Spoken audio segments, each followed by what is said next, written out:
The only peace that will endure is one that is based on reality, on unshakable facts.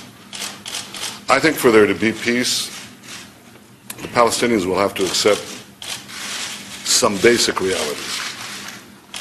The first is that while Israel is prepared to make generous compromises for peace, it cannot go back to the 1967 lines.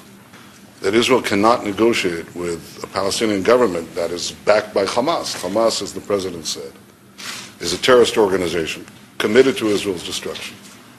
The Palestinian refugee problem will have to be resolved in the context of a Palestinian state, but certainly not in the borders of Israel. The Arab attack in 1948 on Israel resulted in two refugee problems: Palestinian refugee problem and Jewish refugees, roughly the same number, who were expelled from Arab lands. Now, tiny Israel absorbed the Jewish refugees, but the vast Arab world refused to absorb the Palestinian refugees. Now, 63 years later, the Palestinians come to us and they say to Israel, accept the grandchildren, really, and the great-grandchildren of these refugees, thereby wiping out Israel's future as a Jewish state. So it's not going to happen. Everybody knows it's not going to happen. And I think it's time to tell the Palestinians forthrightly, it's not going to happen. It's the ancient nation of Israel. And you know, we've been around for almost 4,000 years. We've experienced struggle and suffering like no other people. We've gone through expulsions and pogroms and massacres and the murder of millions. But I can say that even at the nadir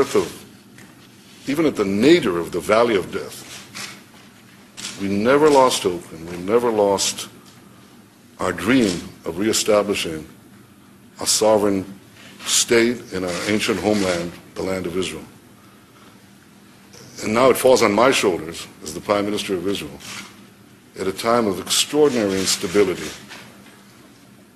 and uncertainty in the Middle East, to work with you to fashion a peace that will ensure Israel's security and will not jeopardize its survival. I take this responsibility with pride, but with great humility, because, as I told you in our conversation, we don't have a lot of margin for error. And because, Mr. President, history will not give the Jewish people another chance.